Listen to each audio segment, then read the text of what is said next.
Laura and Pete sat in the departure lounge of Flight 3425 to Bali, holding hands. After all the preparations, it was nice to finally go through all the formalities. Laura closed her eyes. It was very early after a late night of sex.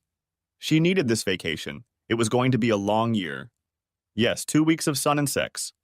Just what the doctor ordered. Pete let go of her hand to pull his phone out of his pocket when he heard the message tone. That reminds me, Laura, don't forget to put your phone in airplane mode. I didn't bring my phone with me. Pete was distracted, looking at the screen of his phone. Laura was admiring his face when she saw it tense. What's the matter, Pete? Pete nervously handed over the receiver and she read, Peter Auer, just touch that woman and you'll regret it for the rest of your life. God, Pete, you're a fool! You must have warned your wife, she knows. Laura joined Pete, looking around at all the visible faces in the lounge area. Impossible, Laura. I packed everything last night when she was in bed and put the suitcases right in the car. She almost killed me with sex when I finally got to bed, and this morning she kissed me. It can't be her. Must have gotten the wrong number, Pete. No, it mentions my name, see? Maybe it's your husband? Don't be silly. He has no idea. He thinks I'm going on a 2-week training course. Besides, how would he know your name and number? We've been incredibly careful, absolutely no one knows about us. Whose number is it? I don't recognize anyone. I have some zany friends, and I don't think they'd want to play a prank on me. Tell you what, I'll call Penny and you call your husband. See if anything seems out of the ordinary to them. Laura watched Pete press the speed dial number. There was no answer, and he left a message saying that he missed her already. Pete hung up the phone and looked at Laura puzzled. Are you going to call your husband? I didn't bring my phone with me. You can use mine. Laura started to reach for the proffered phone, but then they both realized how stupid it was. For the first time, Laura began to regret the decision. Further conversation was interrupted by the call to board the plane. They stood in line together, but they were no longer comfortable holding hands in public. Laura noticed Pete scanning the passengers looking for familiar faces. Laura was vaguely amused by this. He continued his search as they walked to their seats. They took their assigned seats, and once seated, Laura intertwined her arm with his and rested her head on his shoulder. Why didn't you bring your phone with you, Laura? It's all part of my cunning plan. You'll be proud of me for it. I'll show you once we're in the air. Half an hour later, the plane gained altitude, and Laura pulled her laptop out of her bag. She started it up and went to a Word document. I have invested in our future, lover. When my husband goes to bed tonight, he will find a letter from me. If he doesn't agree with what it says, we will lose nothing, and if he does, this trip will just be the beginning of a new life for both of us. Here is a copy. She handed the computer to Pete. My dear husband, I love you and only you, and have loved you since we met 25 years ago. I look forward to spending the next 25 years or more with you. It is what I have always wanted and what I still truly desire. I love you more and more each day and have happily devoted my life to taking care of you and our wonderful children. With the exception of some visits to friends, I have asked for almost nothing for myself. I know that you love me and always want me to be happy and satisfied. Since we love each other, I want to propose to you. I have purposely approached it in such a way that you have 2 whole weeks to think about my idea. If we were to do it face to face, there would be a great danger of you becoming macho to me and saying something that we might not be able to get past. I can't take that risk. It's the same reason I left my phone there so you can't contact me for the entire 2 weeks. I'm not on a work course and no one there knows where I am, so don't waste your time trying to contact me. Darling, you are a wonderful lover and I never tire of being in your arms. However, I miss arousing sex with other people so much that I risk incurring your wrath by doing what I do. Before you get too angry, just keep things in context. I'm going away for 2 weeks with a friend from work. I have never been unfaithful to you, and without your full blessing, I never will be. I propose the following. With your blessing, I would like to have sex with other men. I feel that my needs have grown to the point that one man, even one as talented as you, will not be able to fulfill them. It will never be someone you know, and I promise to always be discreet.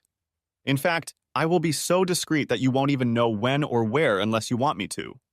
At the slightest hint that anyone we know suspects what I am up to, I will stop immediately.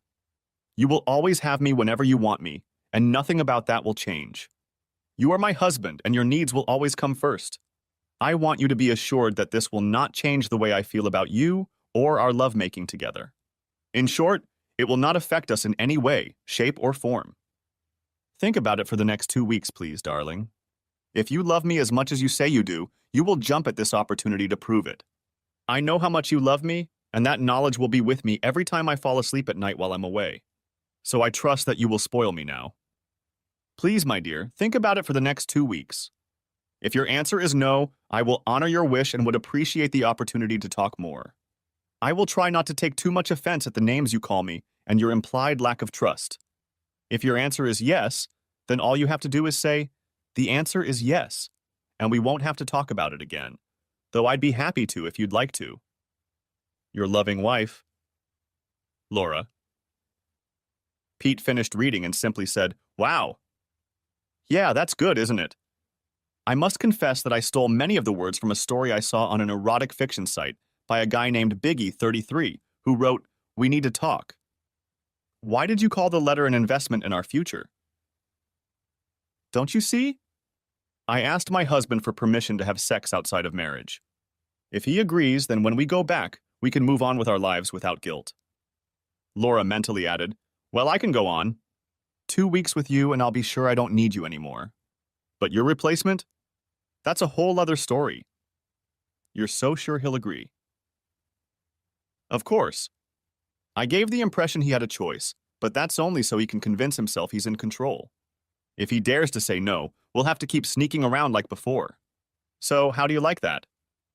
Not bad, decisive and logical. However, it's a decision he will never base on logic. I hope he's not a real man, otherwise it's a bit insulting. What? There's no way he was offended by anything in that letter. It took me a few days to get it exactly right. Yes, but you have to realize that you could spend a year and still risk offending him. As a woman, you can never understand how a man's brain works. The main thing I took away from that letter is that he is no longer capable of satisfying you and that no matter how good he is, he never will. You should know, Laura, that every man is a little paranoid about his work. The thought of leaving you for someone else who might be bigger or better only fuels that paranoia. Honestly, Laura, I can only see 2 reactions to him reading this. One is to give up and give in, and the other is to come out swinging. Well, I think you're wrong. I know my husband. He will appreciate my honesty and seriously consider it. If I ask before I do something, it will be completely risk-free. Pete looked at his future lover and thought how much she believed her own nonsense. He was already seeing her in a new light.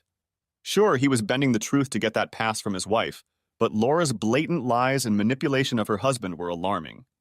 Part genuine curiosity and part devilishness drove him to his next question. How did the big guy story turn out for Laura? Did the lady get to drink all she could? He got his answer long before she opened her mouth. Her face suddenly became very serious. No, her husband kicked her out. To distract her from her doubts about whether she was doing the right thing, Peter changed the subject. After all the effort and expense of this trip, the last thing he wanted was for her to wake up and actually do what the letter said. An innocent vacation. I didn't tell you about the weirdo I saw at international registration, did I?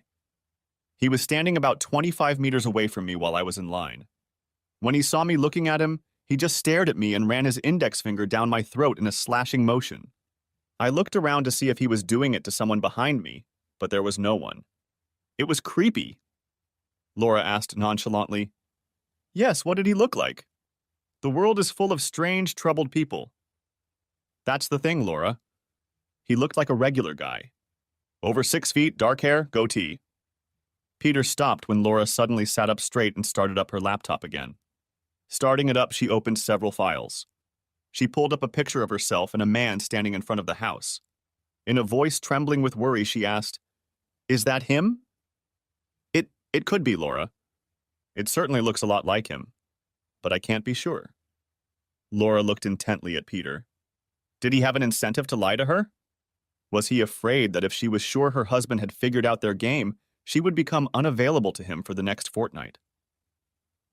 For the first time, it occurred to Laura that Peter was a man who was willing to cheat on his wife and therefore fundamentally untrustworthy. What was that guy wearing, Pete? That's another female issue, Laura. Guys don't notice what other guys are wearing. Didn't you say he dropped you off at the domestic terminal? Yeah, that's him. I convinced him to just drop me off and leave. When I saw him leaving, I took the bus to the international terminal. So he'd have to go back to his car, drive to the international terminal and park, and then find out who to chase in the check-in line. Pretty unlikely, Laura. I think it's more likely that it was just a random psycho. He knew he had to distract Laura, who looked far from convinced. Is that your house in the picture, Laura? Laura, who also wanted a distraction and was used to people complimenting her about her house, went on autopilot. Yes, it is. It's nice, isn't it?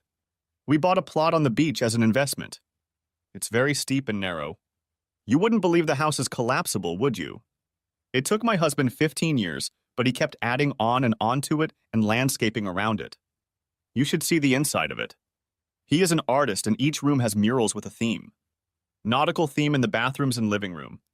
Business theme in the study. You walk into the study and the atmosphere says work, and you work. I'm not going to tell you what the theme is in the bedroom. We've won all kinds of awards for the interior design and the way the house utilizes the land. There's even a creek running under the house. The conversation turned to the topic of their families, which they had so far skirted in their relationship. They talked about Pete's 2 children, ages 6 and 8. Laura talked about her 3. Sarah, a 23-year-old who had just graduated from law school and was working as a real estate lawyer, and her 2 children still at home, Daniel, 16, and Larry, 13. Laura didn't know it, but she tried desperately to distract herself. For a while, she succeeded. Then she pulled out a notepad and wrote, "Lawyer, home, and children." Not knowing if her husband was following her, she couldn't make any plans for him. She knew she had to back herself up by protecting the house and family. After the couple fell silent, Laura began to berate herself for being a coward and not thinking about her position or the possible situation. She pieced together the chronology of events. She had packed on Thursday night, being careful not to include anything non-business or unwarranted to wear on the weekend between the 2 weekly courses. Bikinis and intimate apparel she planned to buy in Bali. That evening, her husband behaved perfectly normally and they made love. On Friday, she went to work at her normal time. They wanted to do some serious work on her company car, so she arranged for her husband to pick her up on Friday afternoon. He went into the reception area, waited for her to pack up, and drove her home. They had lunch with the kids, drove them to their grandparents' house, and then made love until late at night.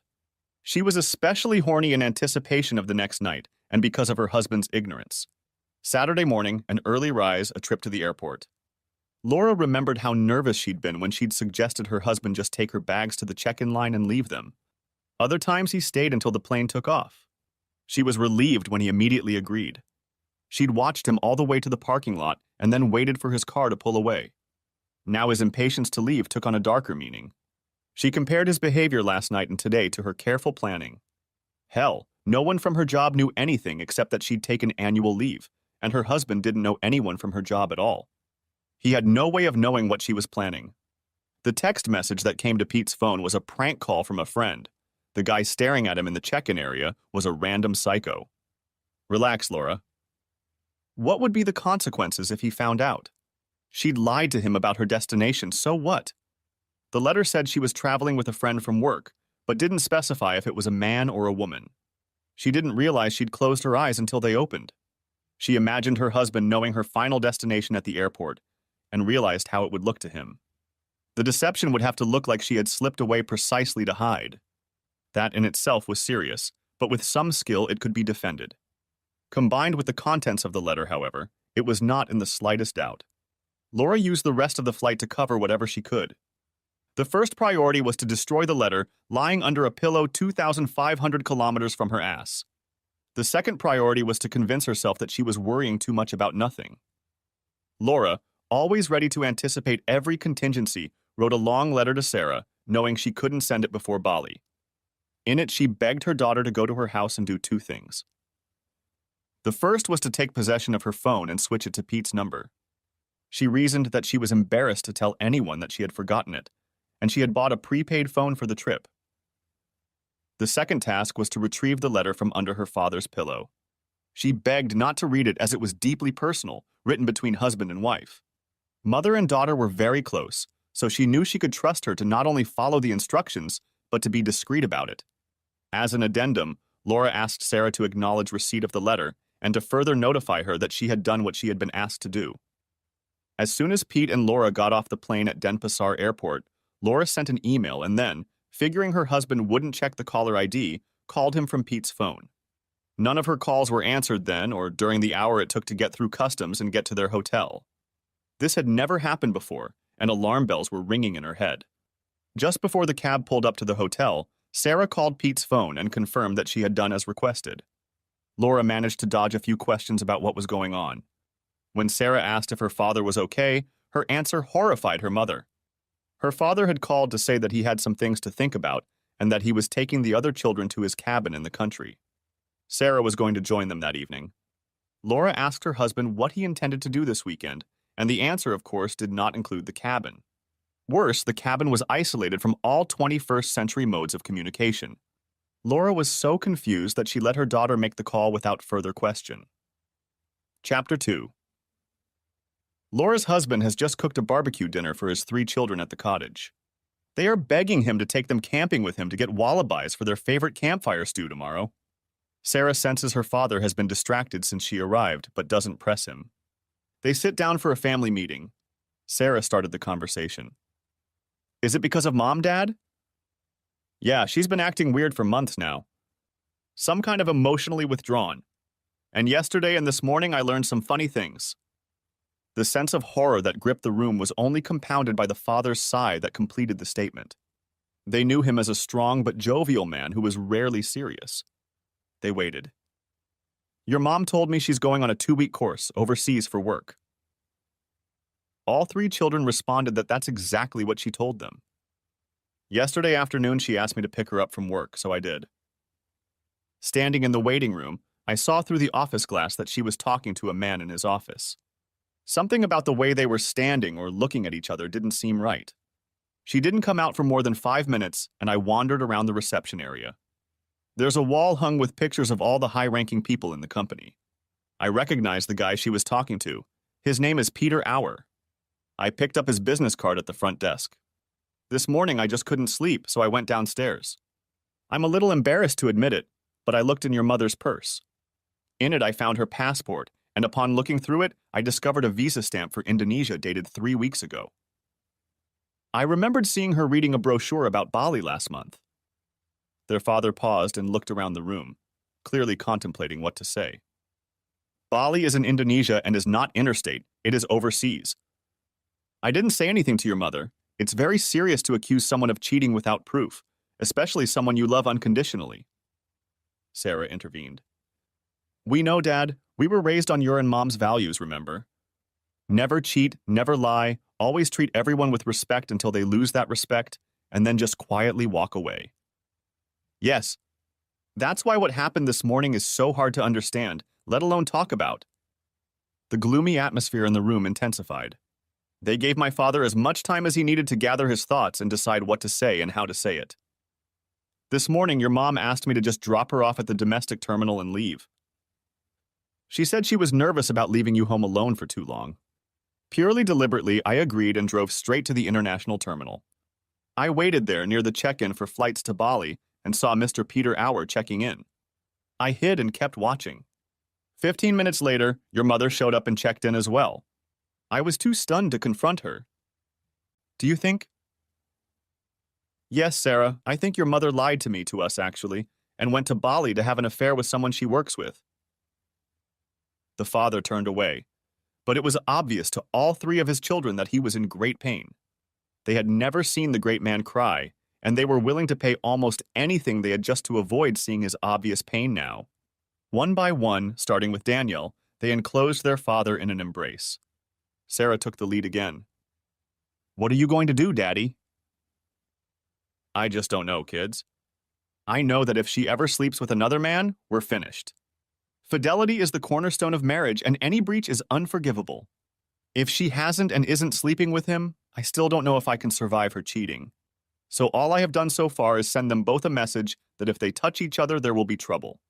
That way I can put off deciding what to do until I have a chance to make a decision. Does that make sense? Sarah nodded to everyone and then told him something he didn't know. Mom left her phone at home, Dad. She wouldn't have gotten your message. I know how to get in touch with her. Do you want me to tell her to leave that creep alone? No, Sarah. I want her to answer for her own reasons.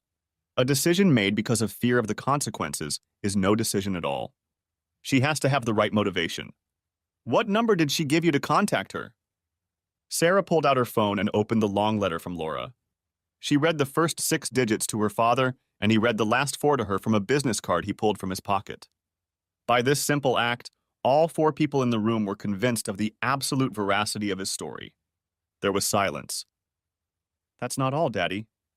Mom asked me to get a letter for you from under the pillow at home. She reached into her bag, pulled out the offending letter, and held it out to him. Everyone waited for him to read it. He objected to reading it aloud once he knew what it said. Young Larry broke the impasse. Dad, this letter is about our family. We have always made all the important decisions as a family. You have to tell us about it. Dave looked at his youngest son and realized he had never felt so proud. Here he was with his siblings at the center of the greatest crisis their family had ever faced, and he was handling it better than his own father. They were all coping. They hugged again, and then Dave started reading. He reread it 3 times, the second 2 times emphasizing the 3rd paragraph. Without the 3rd paragraph, it was a perfectly legitimate request from a wife to her husband, and, if taken at face value, a perfectly mature proposal. However, one sentence in the 3rd paragraph mocked the entire message. I'm going away for 2 weeks with a friend from work. I have never been unfaithful to you, and without your full blessing, I never will be. One proven lie made the rest of the message suspect or just plain wrong. An hour-long mature argument resulted in their mother and wife evaluating motives that were remarkably close to the truth. When other solutions were discarded, an obvious conclusion was reached and a course of action was determined. Depending on the answer to one question, their mother probably no longer deserved to be a member of their family. Dave did his best to stand up for the absent party. Listen, children. If a crime was committed, it was against me as your mom's husband. You mustn't let it affect the way you feel about her. Once again, little Larry answered for everyone.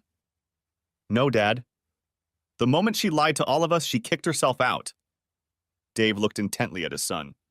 When he saw the protruding chin and serious eyes, he realized that the acorn had fallen not far from the tree. Chapter 3. Laura stunned Pete at the hotel reception desk by asking for a private room on another floor. She had booked it for 2 days, with an option to extend and a request for a right of first refusal if the room was completely full. Pete checked into the hotel and looked questioningly at Laura. He was told to think about it, go to his room, unpack and meet her in the lobby in 2 hours. He embarrassedly complied. They met at the appointed time. Peter didn't waste time thinking about it, but when he saw what Laura was wearing, he decided he wouldn't mind jumping on her bones. They'd been close for a month, but other than kissing and groping, nothing had happened. What's wrong, Laura? Think about it, Peter. We arranged to come here together. You get a message on your phone addressed to you by name, telling you that if you lay a finger on this woman, you will regret it for the rest of your life. This message came shortly after a man who looks like my husband made a threatening gesture in your direction. Are you with me? We drove here and my daughter informed me that my husband has been acting completely different than usual. For the last 3 hours, my husband has not returned my calls, which again is not in his nature. Pete wasn't stupid. He understood what all this could mean, but he didn't see or care what it had to do with him. I think there's an 80% chance my husband knows we're here together. Don't ask me how he found out, I have no idea. I'm 100% sure that if he finds out we slept together, my marriage will be over. That's a price I don't want to pay. If I was 100% sure he knew, I would be on an airplane home by now. If I did, and he doesn't know, how the hell am I going to explain coming back so soon without telling an outright lie? We've been together 25 years, he'll recognize a lie in a second if he's on guard. I'm sorry, Peter, but we're not sleeping together until I get my husband on the phone and convince myself he doesn't know anything.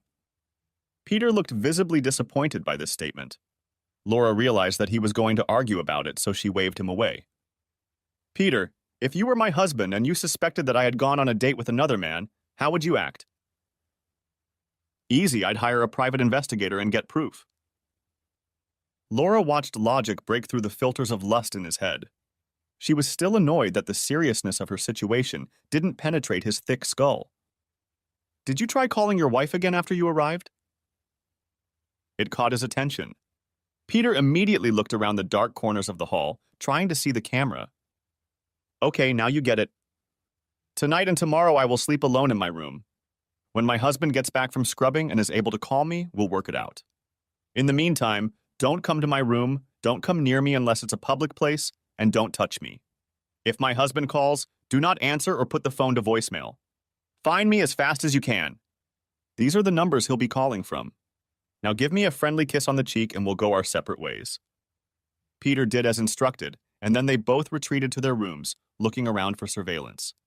If either of them had bothered to look at the phone number that Pete's threat had come from, they would have realized that Laura was 80% already 100% victim. She just didn't know it yet. Chapter 4.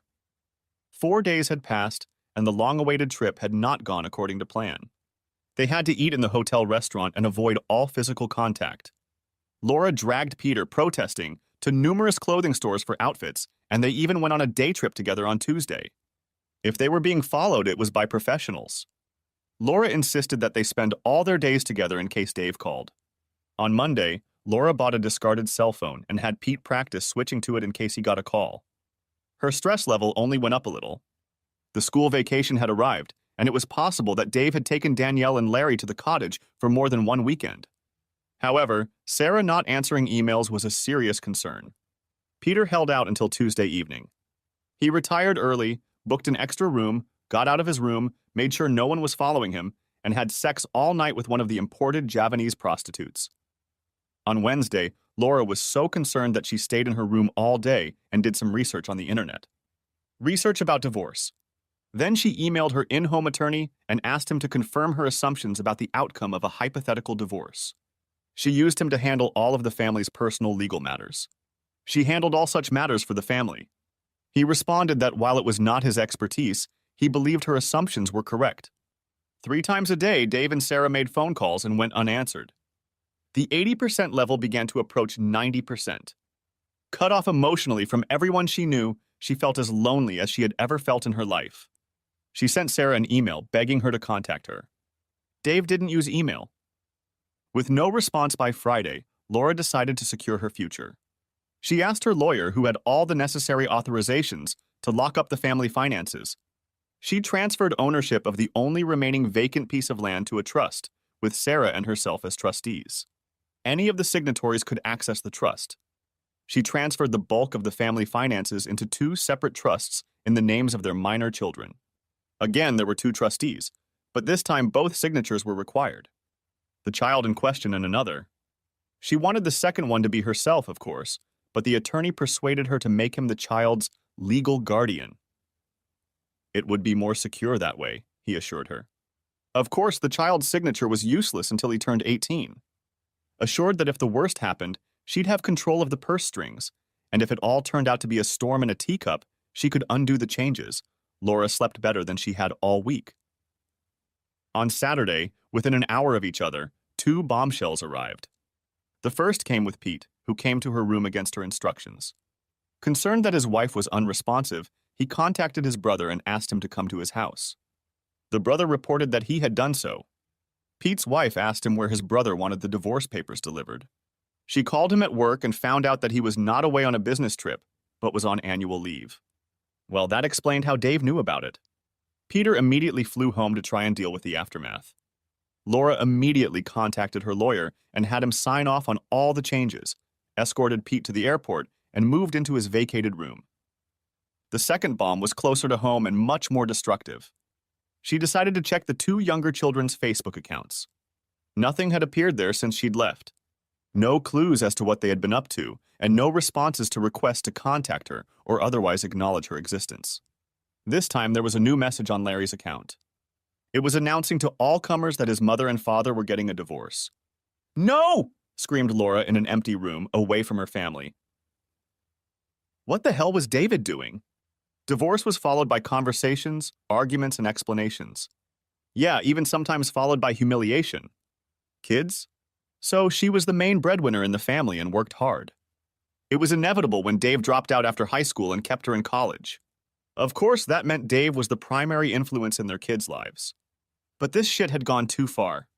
She prayed, offering prayers to any god who might hear her, that she'd get the signs right and stop her and Pete's plans before they came to fruition. If that didn't happen, Dave would soon have an incontrovertible private investigator's report saying nothing had happened. And now that Peter was gone, nothing would. As she cooled down, she began to think rationally.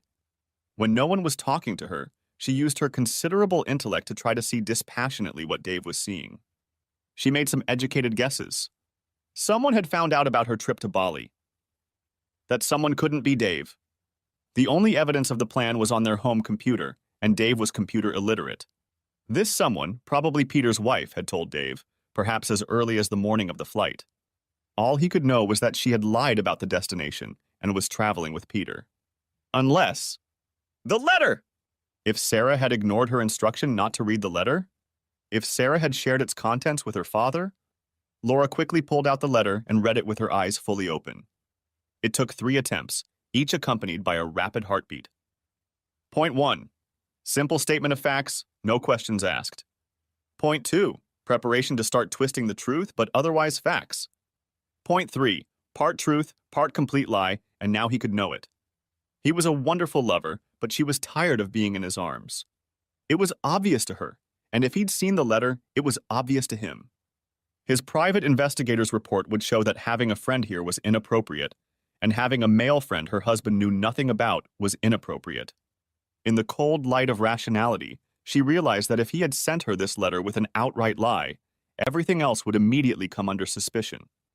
Consequently, her assurances of fidelity would be useless. If she went back to the beginning, her saying that he was a wonderful lover would also be under suspicion. Suddenly, she realized what his main problem was. Peter was right. She had called into question Dave's entire belief that he was satisfying her. His ego would be badly wounded. But she hadn't betrayed him. The private investigator's report should confirm that, at least as far as this trip was concerned. Naturally, he could assume she'd started fornicating even before this trip, but Laura already had a plan in place to counter such an opinion. When had the private detective started the surveillance? If the moment they first checked into this hotel, they should have already known that the private room idea was a thing. Laura thought, too many unknowns. The 4th paragraph, which had seemed so thoughtful and loving when she'd written it, was now, assuming it was all a lie, just empty garbage.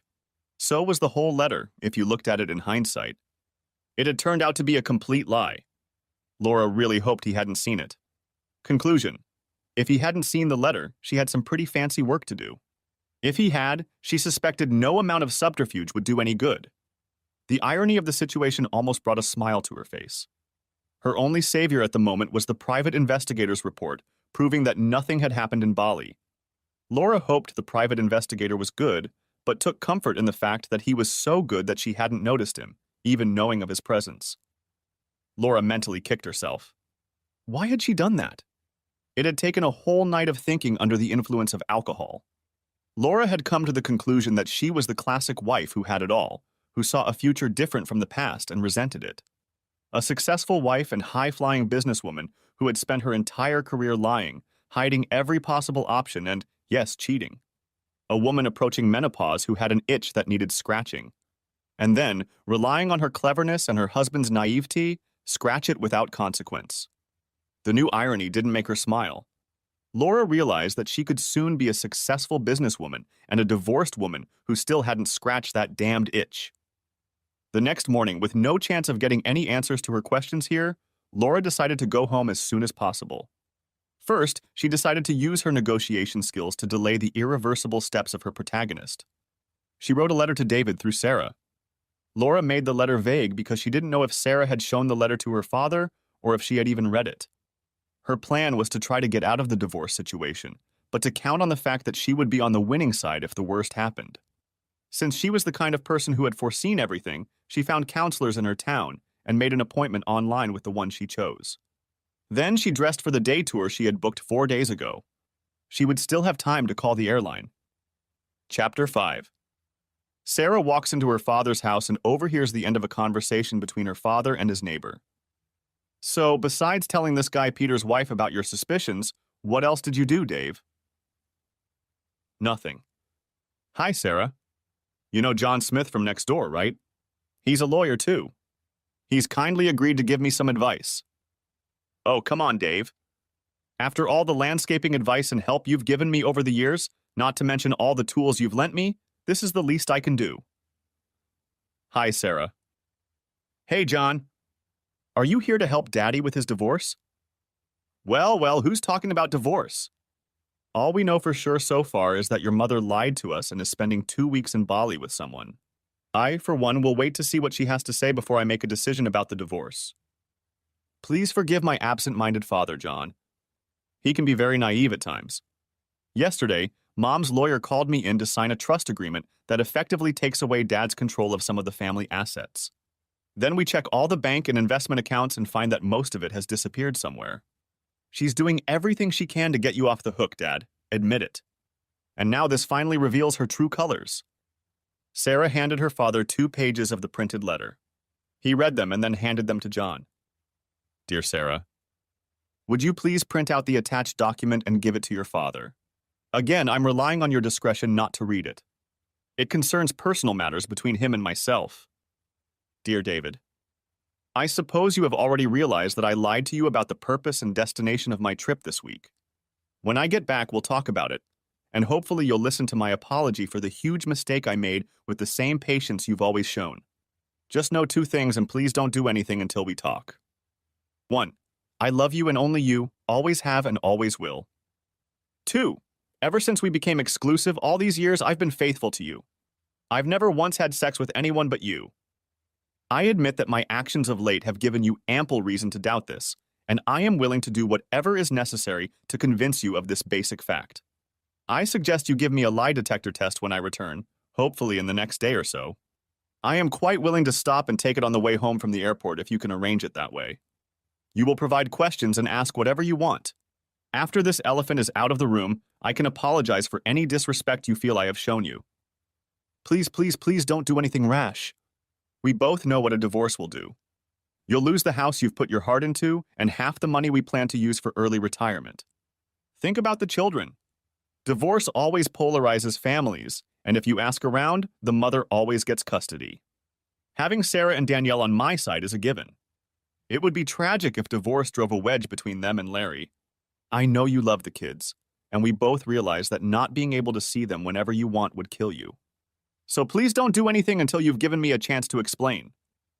See you soon. Your loving wife, Laura.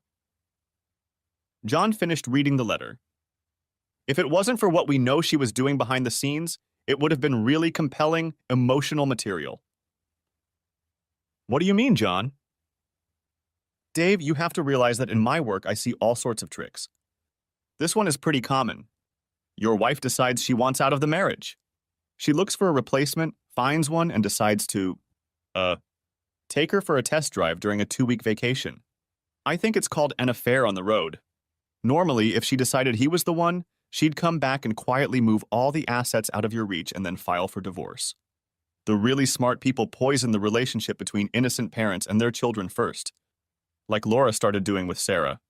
Writing a letter portraying you as a wimp that Sarah was allowed to find is one of the most subtle things I've ever seen. The best way to win in a divorce is to deal your partner a complete blow, limit their access to good advice, that is, leave you penniless, and then make your children choose who to go with.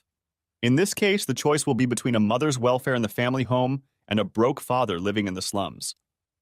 Surely there must be another explanation. I can prove it. Contact 3 of the best divorce attorneys in town. The one or ones who refuse to take your case are already representing her. I bet she gave all 3 of them an upfront fee to keep you out of the case. If you go broke and get a better lawyer, this bluff has a better chance of working. What's the bluff?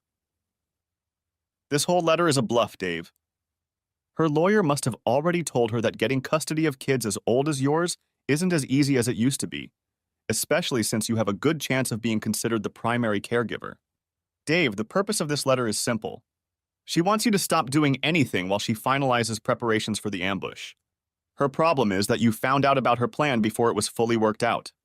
When her plan is finalized, she will want the divorce finalized as soon as possible, certainly before Larry turns 14 and can decide which house he wants to live in. You can expect her to force you to see a counselor.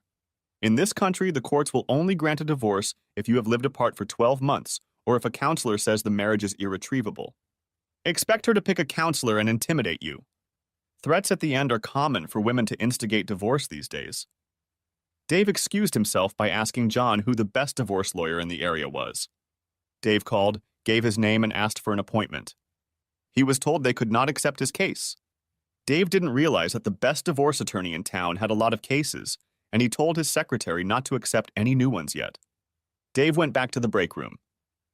All right, John, I believe you. What do I do now? First, you authorize me to block all finances not already in Laura's possession. Then you restrict her ability to spend any other shared finances. How do I do that?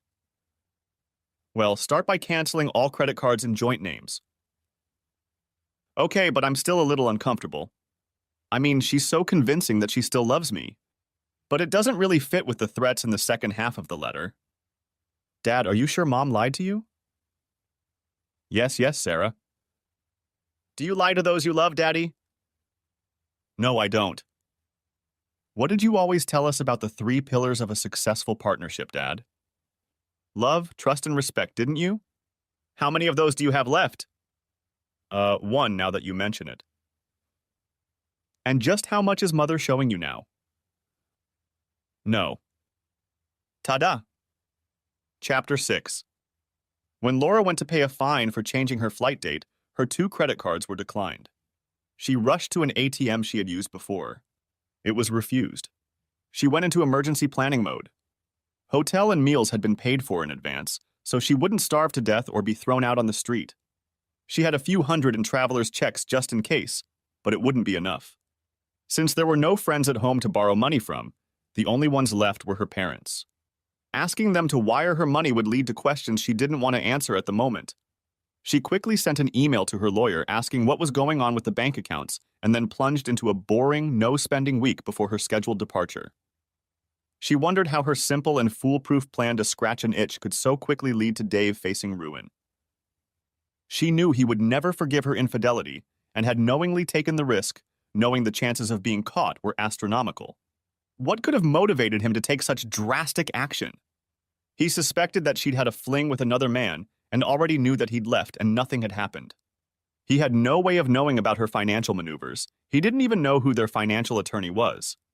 He had always trusted her to take care of such things. While she was quietly banging her head on the table in her room, 2 emails arrived that didn't improve her mood. The first was from Pete's wife, Riley, thanking her for ruining her marriage and jeopardizing her children's secure future. It might have hurt her badly if the second hadn't come while she was processing the first. At first, it seemed to be one of her own letters to Peter from 2 weeks ago, looking forward to her trip. His and her addresses were listed in the address line, so the letter was forwarded to herself. A simple question was added to the letter. Why did you lie to us, Mom? The letter was signed Danielle. Her husband may have been computer illiterate, but her children were not. She realized for the first time that Dave wasn't the only victim of her deception or the only participant in her punishment.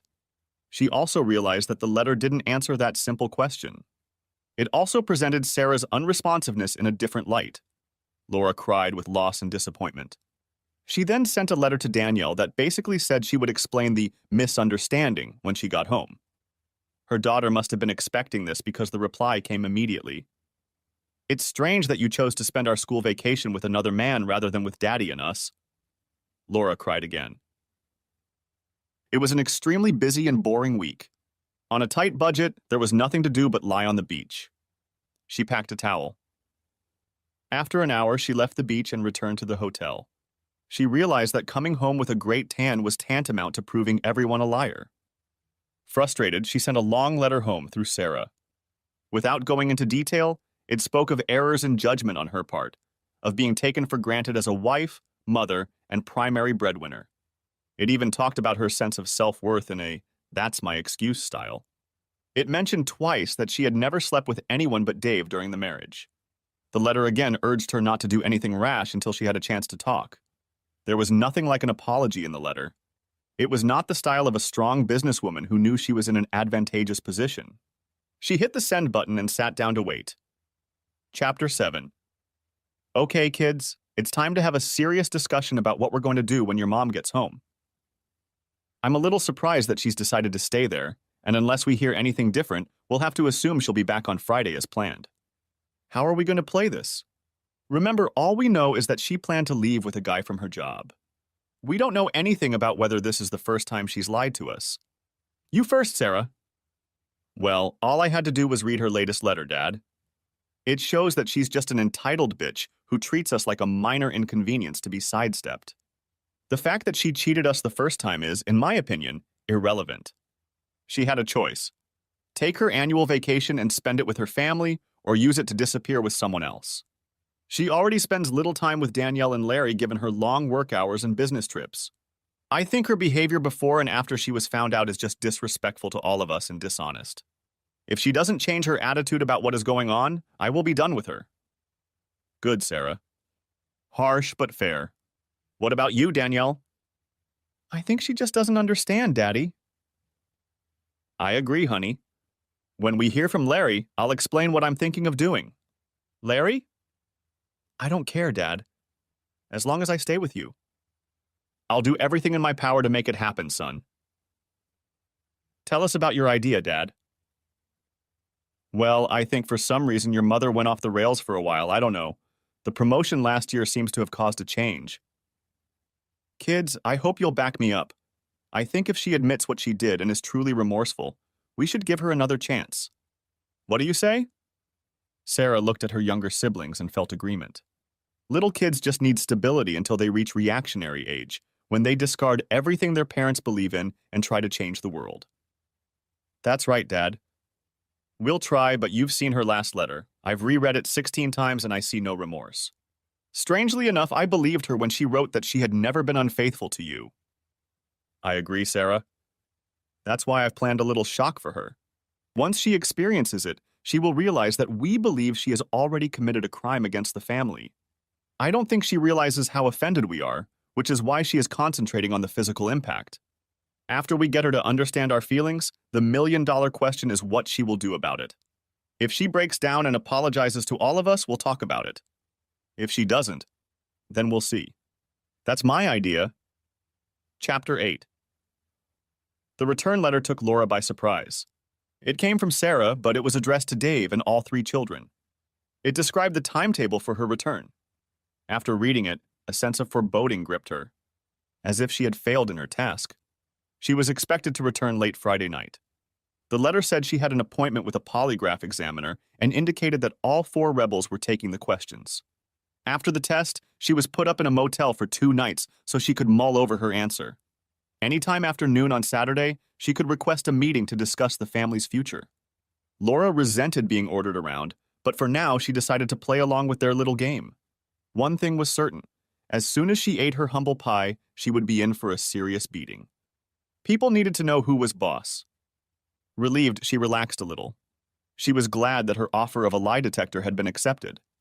It was the surest way to convince Dave that she had kept her vow. She knew that if she could convince Dave, the rest would fall into place. What questions would he ask? He knew her behavior in Bali, that was a given. The main question he would ask would be, had she done anything with Pete before Bali? If he asked the direct question, have you had sex with Peter or anyone else other than your husband? She would be at home. She feared he might ask more insidious questions, such as, have you always behaved in a manner befitting a wife? And then she would be on shakier ground. She hadn't had sex with Peter in the strict Bill Clinton-like sense of the word. Then there was Michael, before Pete. They hadn't had sex either, but only because Mike had chickened out at the last minute. Laura realized it was a mistake to anticipate the questions too much. She knew that polygraphs relied on indicators such as heart rate and sweating. By taking the questions at face value, she risked raising her stress level and causing a false positive reaction. However, she practiced answering her simple-minded husband's implied questions anyway. Generally relaxed, she went to the airport at the appointed time. She had deliberately not told anyone what time her flight was arriving. Under the pretext that everyone would be busy with work or school, she insisted on a cab. The family couldn't be in the domestic terminal when she arrived at the international terminal, right? Coming out of customs, she couldn't help but compare the way she had arrived to the way she had envisioned it. Instead of purring like a contented kitten, she arrived with a begging bowl in her hands. After the cab ride, she sat in the polygraph waiting room for an hour until one of the technicians led her into the room. He outlined the basic procedure for the pre-test questions to calibrate the equipment to her physiology. Then the technician pulled out a folder and frowned. "Oh, right. That's the one." Laura blushed slightly. Knowing the nature of the questions, she realized that the operator would soon guess her recent history. "Mrs. Brown, the questions I have a rather unusual format. Instead of the usual list of questions, they are in the form of a flowchart." "Eh?" "Yeah, I've seen that once or twice before. There's an initial question, and then depending on the answer to that question, a choice of what to ask next. It slows things down a bit, but it doesn't affect the validity of the tests, I assure you. Are you ready?" "Ready as I've always been." The operator went over the 8 calibration questions, then paused to open the file again and read. Question 9. 2 weeks ago you went to Bali with the intention of having extramarital sex with Mr. Peter Ower? "Yes." The operator looked at the polygraph readings and made a note. Then he looked at the file. Laura was not surprised by the question. She braced herself for the next one. Would it be a question about whether she had actually had sex with Pete in Bali, or a question about whether she had had sex with Pete before going to Bali? She hoped like hell that the question would be asked in a form that she could plausibly deny. To the simple question, "Did you have sex with Peter Ower?" she could answer no and walk on by. "Please keep it simple." The technician closed the file and began taking the paper out of the machine. "Thank you, Mrs. Brown. I have an email address to send the report to. You may go." To say Laura was stunned is a vast understatement. "What the hell does that mean?" "What, just one question?" "Yeah, an unusual one. I've only seen this once before, and I know that guy was trying to get his point across. I think whoever wrote those questions was too." "Your husband?" Laura nodded automatically. "What did he mean by that? Because I don't understand." "I assume your husband means to say that he doesn't care at all if you had an affair in Bali. He just wants to confirm that you intended to do it. He's saying loud and clear that your intention to have sex with this guy from Peter is enough for him. Good luck, Mrs. Brown. There are business cards for a couple of good divorce lawyers on the reception desk." Laura left the room in a daze. She had based her entire defense, her entire learning process, on convincing her husband that she had not slept with anyone else. Lacking professional merit, she had no idea how offended he was by her dishonesty and simple intentions. Frustrated and angry, Laura made her final mistake. Ignoring the opportunity to go somewhere else to allow time to make a rational decision, she jumped into a cab and drove home. In her opinion, it was now a true battle of wills. The competitive instinct kicked in. Dave had fired the first shell, and now it was her turn to return fire. The cab dropped her off at the entrance to her neighborhood. Sitting in the car on the opposite side of the street, Dave, Daniel, and Larry looked sadly at each other as they watched the furious woman head toward the former family home. They were grateful that they had made all the provisions last night. The last thing Dave wanted was to be abused in front of the kids. It would definitely be bad for their health. They made it to the room they had booked for Laura, checking to make sure their phones were turned off. Chapter 9. There was no word from Laura until Monday. The hope that she had used the time to think rationally was faint, but it was there nonetheless. The last hope collapsed when, late Monday night, Dave received a letter from Sarah. It censured him for his low tactics of sicking the children on her. It spoke of an emergency family court hearing her attorney was organizing to decide temporary custody of Danielle and Larry.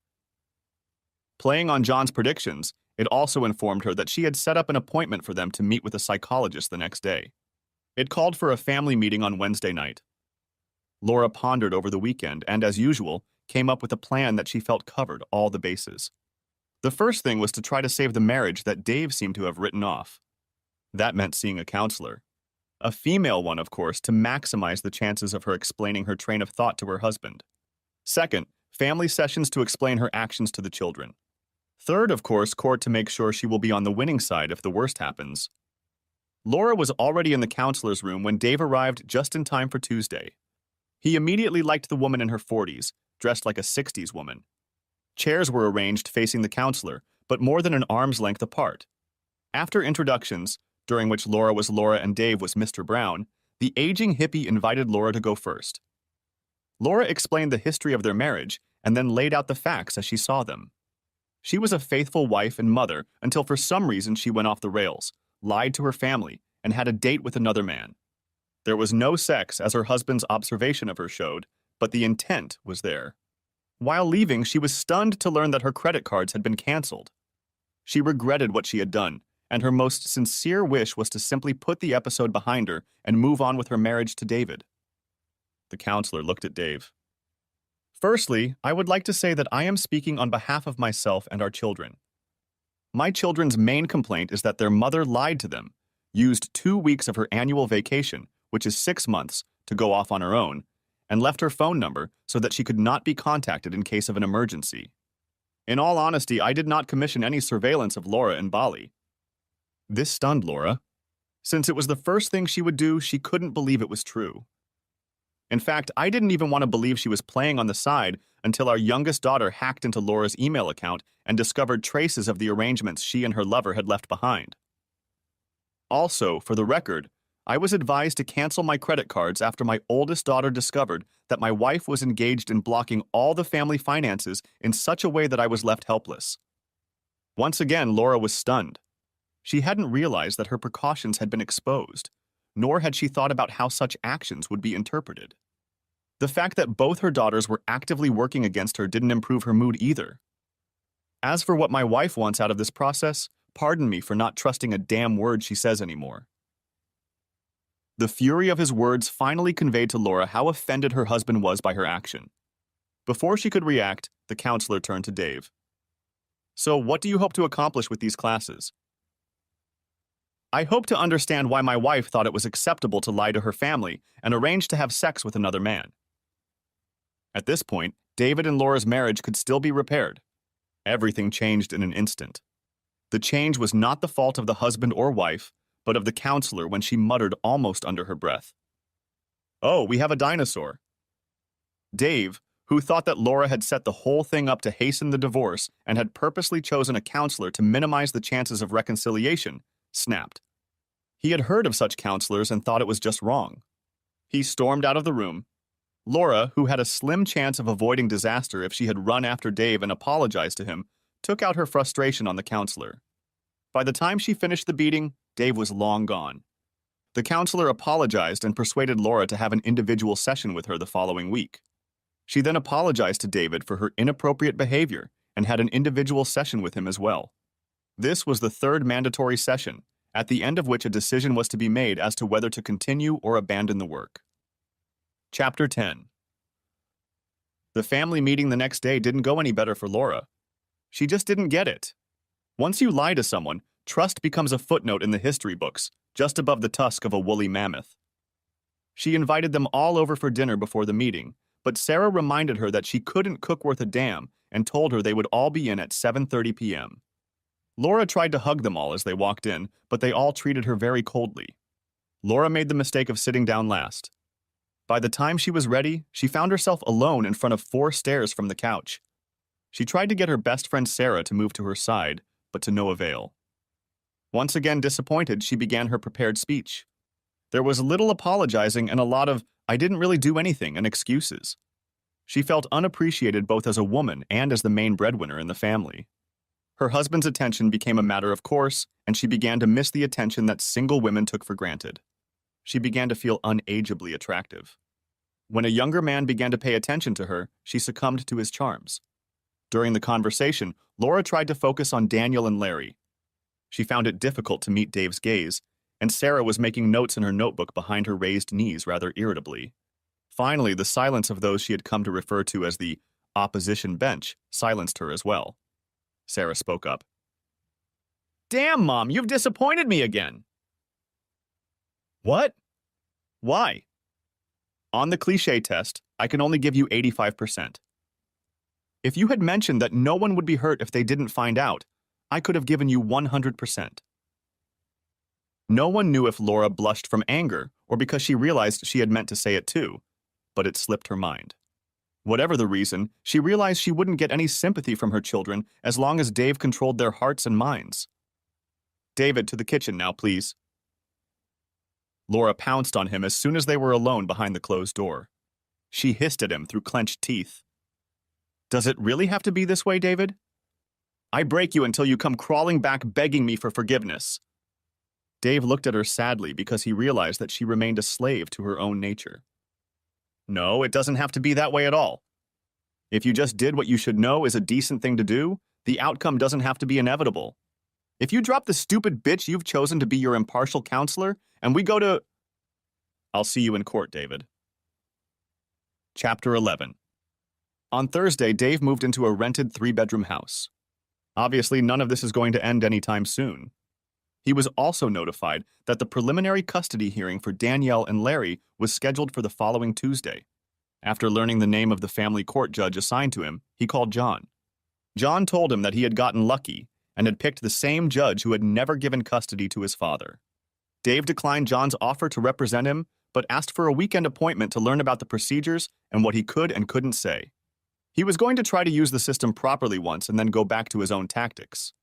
He was doing what he had to do to ensure the emotional well-being of his children. A fun weekend was spent fixing up the rental house. Dave sat the kids around the table and honestly explained what the house would look like in the near future and what his long-term plans were. The kids perked up and joined in the planning. Together, they searched the internet for everything they needed. On Tuesday, Laura's attorney was a little shocked to learn that Dave intended to represent himself. He realized the awkward position Laura would be in if she was questioned by her own husband. The court was late that day, so only administrative matters could be discussed until the end of the session, and then everyone was required to appear the next day. Overnight, the news reached several local reporters in this leisurely news week. The next day began with Laura's attorney going over property ownership, relative earning power, and other details. Dave then began asking questions. Laura was visibly nervous, which did not go unnoticed by the reporters. He began gently. "I'm the one who built the family home with my own hands?"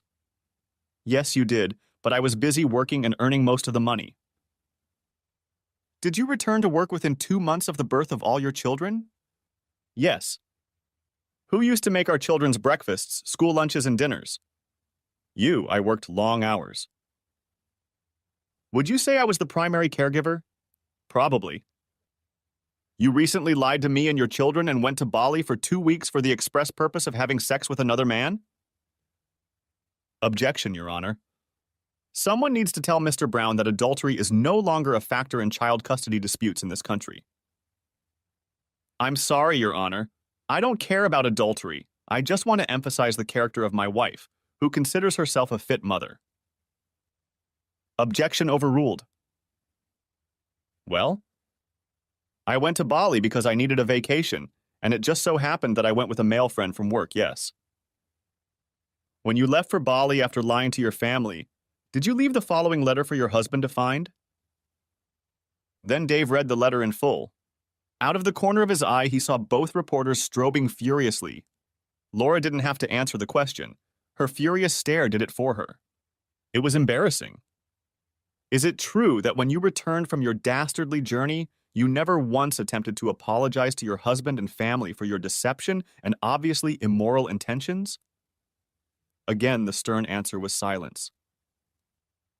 "Your Honor, your decision seems like it would be an easy one. I am the primary caretaker of my minor children and always have been. They should be awarded to me along with the house I built and in which they have lived most of their lives. I have never cheated on my wife or told her and the children any blatant, damaging lies, and I demand that she retract this. She has shown by her actions that she cannot influence my children." Dave took his seat with his back to Laura. Her angry eyes tried to burn holes in the back of his head.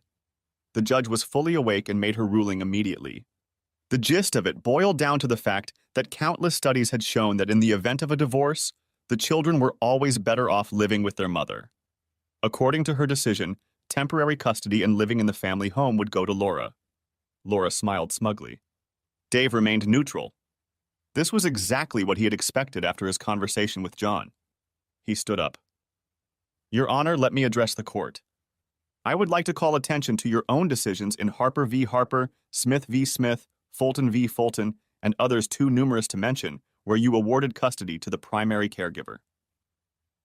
Receiving no response from the judge, Dave proceeded to cite 3 scientific papers refuting the notion that children are always better off with their mother. "What are you getting at, Mr. Brown?" "I was just wondering, Your Honor, can a man with a penis win in your court?" The judge looked intently at Dave. He stared back dumbfounded. Then she declared the case closed and scheduled the next one. The reporters were frantically writing. Dave walked over and gave them copies of Laura's letter. Then he walked out without looking back. Laura's lawyer walked over and congratulated her. She didn't feel like celebrating. Dave's speech about how she was not remorseful in the slightest for her actions had struck a nerve. Unfortunately, her reflex to win any fight wouldn't let her back down once the game was up. Blaming his marriage on Laura's smug smile, Dave counted all the people who had offended his sense of justice and needed to be re-educated. There were 3 of them, and the plans were already in place. He had already consulted with Sarah to get a second opinion and made the changes she suggested. In fact, one of her suggestions was much better than what he had envisioned. He returned home and, through a friend in the federal government, delivered a letter to the president of the federal court outlining his accusations of bias against one judge. He then waited for Danielle and Larry to return from school. They readily agreed to his request to spend at least the next 2 nights with their mother. He then handed them the equipment for the second phase of his plan. 2 newspaper articles published the next day spoke unflatteringly of both Laura and the judge. Dave cut them out and emailed them to a friend of a friend of a friend. Chapter 12. Wednesday afternoon, Laura thankfully made it home on time. Daniel and Larry were there, but made it clear that this was done in protest. When they deigned to answer her questions, they limited themselves to the bare minimum of words. She had to ask them to make the school lunches for the next day. It had been so long since she had done that, it had slipped her mind. Not finding anything suitable in the cupboards, she ended up giving them money for the canteen. She got home at 4 p.m. to change for her 5 p.m. solo counseling session. At the session, she laid out her conditions for taking Dave back. This took half the session. The counselor spent the rest of the time going over the history of their marriage. Laura confessed to 2 inappropriate liaisons before Peter, one with a work colleague and the other with a neighbor. She emphasized that with all 3 friends, there was no actual sexual intercourse, failing to mention that in the first 2 cases, it was not by her choice. She expressed genuine bewilderment as to why Dave was so offended by her actions, since nothing had happened.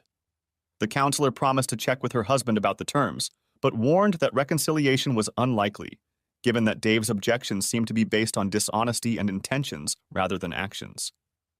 The session with Dave the next day was short, abrupt, and a little intimidating. When asked what he wanted out of the session, Dave simply gave her a choice of 2 options. Either he wanted a referral to another counselor who wouldn't openly condone female infidelity, or he wanted her to sign off that the marriage was irretrievable. A little alarmed that her statement from the first session might hurt her career, the counselor quickly reported to the proper authorities that the marriage was dissolved. She knew that another report about her to her professional body might well be her last. When Dave got home, Danielle and Larry were already there and looked quite settled. A police officer knocked on the door and said he was violating a family court order. He pointed out that it wasn't him, but his children. The only way to evict them was by force, and that would be considered assault. The policeman asked the children to come with him, but they refused. He left to get instructions. No sooner had he returned than Laura burst into the house. "David, I've already told you it doesn't have to be like this. Just tell Danielle and Larry to come with me. Give me the house, and I'll be generous with visitation and property division." "Laura, please leave my territory. I will not force the children into a situation they don't want and will hurt their sense of right and wrong." "David, we've known each other for how long?" "You know me, I'm not a bad person." "That's the problem, Laura. I don't know you. The woman I married wouldn't have done what you did. She certainly wouldn't have done what you did, and then not only would she have had no remorse, but she would have told our counselor to give me an ultimatum. Put up with your behavior or lose everything I hold dear. Certainly not after I found out in counseling yesterday that before Peter, you had tried to have relationships with 2 other men." "Tell me, Laura, what did I do to deserve what you did to me, and what are you going to do now?" The realization that the counselor had let her go down the river made Laura blush. Guilt prevented her from taking out her anger on Dave. The bitch counselor was another matter entirely. She was the one on whom all of Laura's anger was now focused. "She's not allowed to tell you that." Dave did not comment on this statement either explicitly or implicitly. Laura ran away in a rage. Dave went and erased the tape recorder that Daniel had put in Laura's purse before the counseling session and retrieved afterward. He was sure that righteous justice was about to visit the counselor. And he was right. 3 days later, the counselor received word that her services were no longer required. One downside, 2 to go. Children's services arrived on Saturday morning but left disappointed when it became apparent that the children would only leave if they were forcibly dragged outside screaming and kicking. They made the mistake of trying to apply logic to a highly emotional situation, said Chief Officer Larry. The courts have decided it's better for you to live with your mother. So the courts were wrong. Neither Danielle nor I want to live with a liar who hurt our father. That was the end of it. Laura spent the next week trying to get all 3 children back on her side. Eventually, they refused to return her calls and immediately deleted her emails and phone messages. She tried to talk to Dave, but as soon as he realized the conversation did not include an apology, he ended it. Finally giving up, he hired John as his divorce attorney. He also went to see Sarah's boss to confirm the advice she had given him. At the end of the next week, he found out through Sarah that Laura was going on another business trip for the entire next week.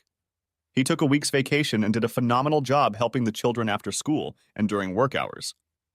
Laura found out exactly what the attempt was when she arrived home the following Friday. She pulled into the driveway and marveled. In front of her was a beautifully landscaped lot with a hanging pool. There was a brick garage, too. All that was missing was her beautiful, award-winning home. Her collapsible palace had been dismantled. In its place stood a lone, very damaged building. Apparently, it had been bought at one of the insurance write-off auctions after being damaged in transit. In a daze, she opened the door and realized Dave had made an effort to replace the locks. All of her clothes, some of her furniture, and all of her personal belongings were there. She was torn between rage and deep sadness. For a while, the sadness won out. On the floor, right in front of the door, was a copy of the title deeds. She read, "Land and dwellings at address," in the address. She realized that she had been cleverly duped. The land belonged to her, and there was indeed a dwelling on it. She called her lawyer to confirm that nothing could be done about the house, and then, after some thought, called her financial advisor to modify the only financial agreement she had made that could be modified at this point. It concerned a trust into which a vacant piece of land had been transferred. She was told that Sarah had already exercised her right and had transferred all the documents into her name only. Laura's last act before she finally lost her mind was to curse her own arrogance when she thought all 3 children would side with her. Then she realized that the rest of her family had turned against her. Dave for stealing her house. The kids for not supporting her. She was very close to realizing the enormity of her crimes, but unfortunately, self-pity turned to anger again before the connection was fully made. She sent a letter to all 3 children. "Do you really hate me that much?" A lonely reply came back. "We don't hate you. You always knew I would do whatever was necessary to protect our family. It's just unfortunate that you put me in a position where I have to protect them from you." Signed, Dave. Laura gathered her personal belongings, then went and checked into the motel. She drove there through Sarah's neighborhood to make sure the modules of her old house were neatly lined up, waiting to be placed and plugged in. On Monday, she received Dave's divorce filing at work. He apologized for getting her there, but explained that he didn't know where else she could be. She spent the next hour trying to read between the lines of an agreement that at first glance seemed generous. It gave her 100% ownership of the jointly acquired property, which, given that most of the other assets were locked up, was the vast majority. Several items of expense had to be deducted from the value of the property. These included the cost of airfare and a hotel room in Bali. A note explained that these were the amounts Dave believed Laura had stolen from the marriage. Also deducted were the cost of the divorce and the cost of unraveling her financial fraud, including half of the expected interest on the money put into a trust for the next 2 and 5 years respectively. She requested that the children be placed in the custody of whichever parent they chose. For the sake of unity, if Danielle or Larry chose the other parent, Larry, as the youngest, would make the decision. Family unity was paramount. Laura called her financial advisor and asked what the chances were of her revoking the 2 trusts in the children's names and was told, none. He did his job well. Through a divorce lawyer, she tried to get another counselor appointed. But since the first one had already agreed to the marriage, it was impossible without Dave's consent. When she demanded such consent through the attorney, Dave reminded her that he had already suggested another counselor a few weeks earlier and had been turned down. Now that Laura seemed to be guided only by the prospect of her imminent destruction, it was too late. Laura signed the contract, realizing it was the best she would ever get. Since the family court had surely awarded her custody of Danielle and Larry, she would receive the assets pledged in the trusts of the two minor children as their legal guardian. That meant she would lose only the value of the second parcel of land. Once all the I's and T's were dotted, the divorce went quickly. The lawyer assured her that they would be assigned the same family court judge since they were now under her jurisdiction, and she had a reputation for being very biased. The lawyer usually advised his male clients who confronted her to give up and save their money. Knowing that her vengeful plan was on track, that she would win and Dave would be left destitute, Laura relaxed. She wondered if Dave's pride would allow her to crawl back in which case she would be magnanimous but with conditions, or if he would resign himself to beggary. Chapter 13. Having regained her confidence, Laura walked into court a month later. She was met by an anxious lawyer. He pointed to a woman in a suit in the front row of the public gallery. "You see this woman? I went to law school with her. I hear she works in the office of the chief federal judge now. Something's going on and I don't like it." He was clearly agitated, and it infected Laura with nervousness. The judge opened the hearing by announcing that this was her last case as she was taking early retirement. She didn't seem happy about that. Then the lawyers began. Laura objected to Dave's demand that Laura be charged all legal fees. He suggested that Laura pay Dave's costs and vice versa. John disagreed, pointing out that he was acting pro bono for Dave. From that point on, things went downhill. John painted an accurate picture of the couple and their relative merits as guardians. There was little Laura's attorney could do. He seemed to regret trusting the judge's protocol and not preparing much factual evidence. The case lasted all morning and was clearly one-sided. Once again, the judge ruled. Often glancing at the costumed woman in the audience and speaking as if she had a mouthful of broken glass, she said that the facts of the case were simple, and that Dave, as primary caregiver, was awarded custody. She even congratulated him on the generous offer he had made to Laura for the division of property and hoped that he could raise the children well on the share he had accepted. There was insincerity in her voice the whole time. Laura was so shocked that she missed the final clang of the judge's gavel. She returned to her lonely one-bedroom apartment and wondered which bus had hit her. She couldn't indulge in self-pity, however. She had a real estate matter to resolve. In anticipation of a financial decision, she put her old house up for sale. It was a steep, uncomfortable neighborhood, suitable only for a very specific house, and the price she had agreed to set for it was very low. Unless someone replicated her old house exactly, even the landscaping would have to be abandoned. It had been spectacular before, but only because of Dave's ingenious design. This afternoon was settlement time. She wanted to hand the title deeds to the new owners herself and wish them to enjoy the house as much as she had. She was disappointed when the man present announced that he was just an agent for the new owners. They would be here soon if she wanted to wait. When Laura saw David's car driving 4 trucks with her old house and a crane behind them, she decided to leave. At her new place, she looked at the meager check in her hand, all she had gotten from the train wreck she had turned her successful life into. Still slightly dazed, she wrote in her thought journal that a friend had recommended to her to help her cope. She took a red felt-tip pen and wrote in big, bold letters, "Next time you get an itch, go to a goddamn pharmacy! Next time you mess up, apologize, damn it! You're twice as smart as you think you are." About 8 weeks after she was due, Laura left to have some humble pie. She bought a bottle of champagne to congratulate the new homeowners when she arrived. The end. What do you think, dear reader? Perhaps some good advice at the end. I have some more that you can take or leave. When 2 people invite a third person to solve a problem, whether it's a counselor, a well-meaning lawyer, or the neighborhood guy, they give up control of their own destiny. If possible, solve your own problems yourself and always treat your loved ones with dignity and respect. I don't know if the following saying applies to Australia or not. Be careful of the toes you step on today. They may be holding the ass you'll have to kiss tomorrow. Since the above was not a continuation of an American story, it was written in Australian, or as we call it, strine. For those who don't want to look up unfamiliar terms in an Australian dictionary, I'll tell you that a stream is a stream, and to go to scrub is to leave town. Australians are an irreverent race who do not automatically respect authority. This fact is often blown out of proportion by our politicians who take themselves too seriously. In fact, some of our most prominent politicians have been some of the biggest larrikins in the past. In the 70s, we had a prime minister called Gough, pronounced Gough Whitlam. During an interview, he was pressured by an aggressive journalist who wanted him to state where he stood on the abortion debate. Like many politicians, Gough wanted to keep his personal views on this highly controversial debate private, but she pressed him. He finally snapped and gave her his opinion during a live interview. "Madam, I am in favor of abortion, and in your case I would make it retrospective." He jumped 20 points in the opinion polls. "I apologize for my absence, but I am currently in prison. I love reading stories about heroes of the past, and I recently read a story about a little Dutch boy who saved the day by sticking his finger in a dam. I'll spare you the details, but I was so impressed that I tried to do it myself. With good behavior, I should be out in about 6 months."